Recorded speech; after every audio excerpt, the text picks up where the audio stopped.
Hello and welcome to another episode of Play Cool Songs. I'm your host, Nathan Leonard, and today we're going to have a look at an old school boogie from Lee Dorsey called Yes We Can Can. I'll show you the one chord that we'll be using here today, which is this voicing of A7. Essentially, I'm in that 5th fret bar chord position of the A7, but I'm just hitting the 7th fret of the D string, 6th fret of the G string, 8th fret of the B string there.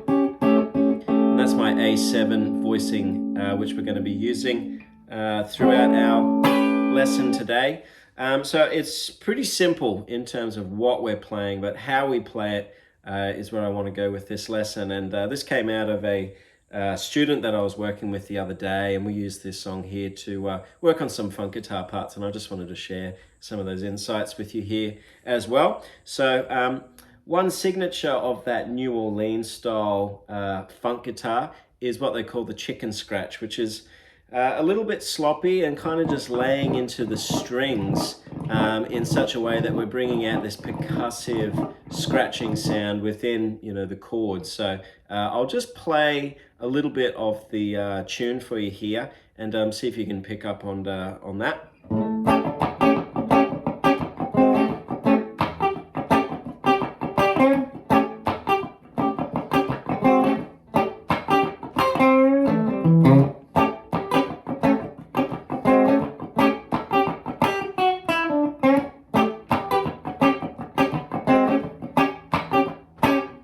Okay, so a few things going on there in terms of the nuance of what we're playing. So to elevate that part and just make it authentic to the style, you'll notice a few little tricks that we're adding to that voicing. So I'll be sliding into it. Okay, and just bringing that slur element to it. Also, I'll be bringing in that chicken scratch sound. And I suppose within that, the way that I'm holding the pick is very close to the fingers there. And so I'm hitting it with the pick, but I'm also hitting it with the nail of that index finger and the pad of that thumb.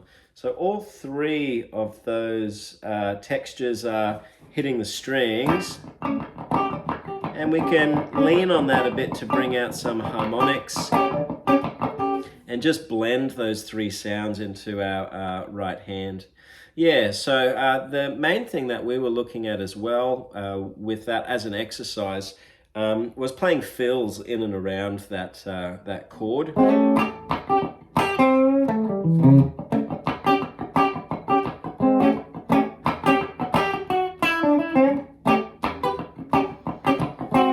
Right, so the idea there is to, play the rhythm part, step away from it for a sec to hit a fill, and then come back into it as if you never left. So you're just holding that tempo and really practicing your sense of time and being able to leave the chord, play something complementary, and then come back into it and still just be holding that groove. So you're kind of working on that pocket feel. So for me, I'm kind of thinking about the A blues scale. So if we just take that shape of the A minor pentatonic, okay, that's kind of where it starts for me in my head, but the chord itself is not minor. It is essentially a dominant 7 with that C sharp, that major third in there. So I'm gonna think about taking that C natural of that A minor pentatonic and putting that bend on it so that I'm bringing it up to that C sharp in those fills. Right, so if I was just to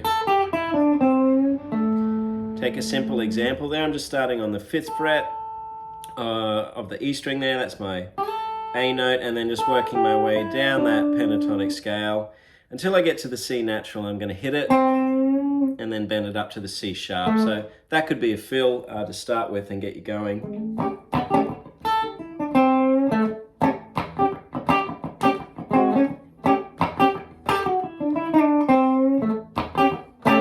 Right, so I'm kind of putting that mojo bend on it each time, but the framework is the minor pentatonic.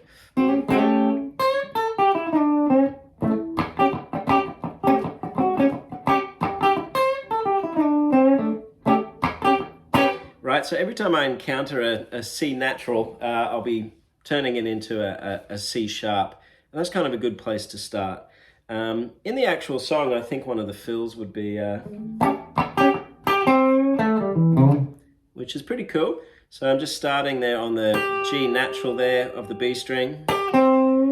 Okay, jumping down to the 5th fret of the G string, which is my C natural being bent up to the C sharp. 7th fret of the D, 5th fret of the D, 7th fret of the A.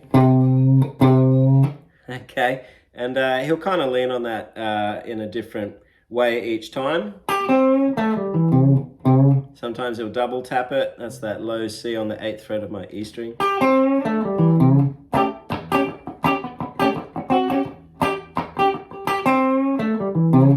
Right, so it's pretty cool. And if you have a listen to the song and just try to mimic what you're hearing, you'll come up with something pretty close, which I think just adds a new texture to what we can do with our right-hand funk playing in that New Orleans style.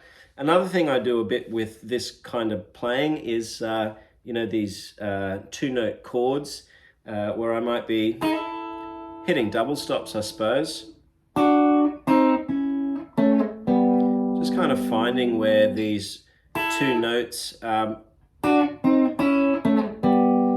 will sit within the chord shape there. And I like leaning on the diagonal shapes here. In other words, I might hit the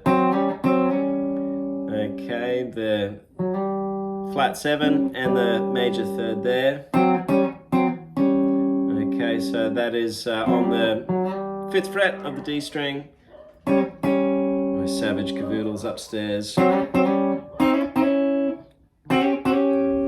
Okay, and there on the 6th fret of the G string, 8th fret of the B string, and then 8th fret of the B string, 9th fret of the E string. Down there as well, 4th fret and 5th fret of the A and D string. So those little diagonal shapes play right into that A7 chord voicing. And I suppose for the arpeggio fans out there, we have found some 2-note chords which sit within that dominant 7 arpeggio there. So it's all happening out of that chord shape. But I also superimpose the blues scale there, carefully stepping that minor 3rd up to the major 3rd as we go. So check it out. It's a cool song. There's a couple of ideas in there for you to play along with, and I'll check you again soon for another episode. Thanks, guys. See ya.